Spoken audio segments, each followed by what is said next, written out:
जी हम दोस्तों नमस्कार। और बताइए आप लोग कैसे हैं दोस्तों। उम्मीद करते हैं कि आप लोग बहुत अच्छे होंगे दोस्तों। 72,825 शिक्षक भर्ती बीएड टीईटी 2011 के संबंध में कल की जो सुनवाई हुई उससे संबंधित हम कुछ बात करना चाहते हैं दोस्तों।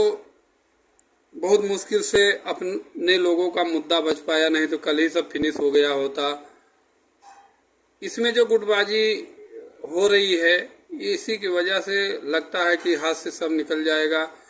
और अब ये तो क्लियर है, अगर कुछ मिलेगा तो बस जो शेष सीटें हैं उन्हीं पर कुछ हो पाएगा, आगे मिल पाना बहुत मुश्किल दिख रहा है। क्योंकि लोगों के तर्क इतने अलग अलग हैं, किसी का तर्क किसी के तर्क से मेल खा नहीं रहा है। और 9 कैटेगरी में जो केस डिवाइड हुआ है सबको मौका मिल रहा है सुनने के लिए, तो जब लोग वहाँ पर अपनी बात को ही नहीं रख रहे हैं, जाएंगे अपनी कैटेगरी की बात करने के लिए, तो वहाँ पर दूसरे लोगों के ऊपर लांछन डालना चालू कर देते हैं।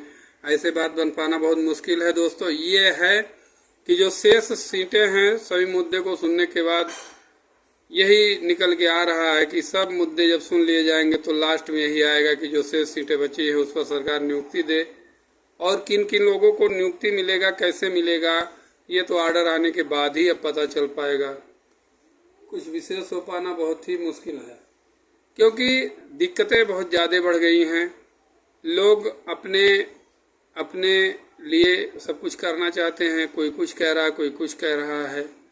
और आप कल से आज तक हमने यही देखा कि जितने भी लोग चाहे यूट्यूब के माध्यम से, फेसबुक के माध्यम से जो भी जानकारी दी, या हमारे जो अपने लोग जानकारी दिए, हालांकि हमारे जो सीनियर्स हैं जिनके सिस्टम से हम लोग अपना काम कर रहे हैं, उन्होंने अभी तक कुछ बोला नहीं है।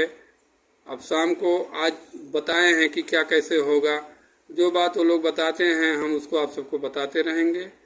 रही बात लोगों का, ये जो 12,091 और 12,000 की लिस्ट वाले बहुत फड़फड़ा रहे थे कि 12,000 की लिस्ट ही होगी, लिस्ट उस्ट सब गायब हो गई। अब शेष मुद्दा जो बचा है वो जो गूगल फॉर्म भरने के बाद में टोटल याचित 33,038 थे, उन्हीं पर मेन बातें चलेंगी। उसी में से जो होना होगा होगा।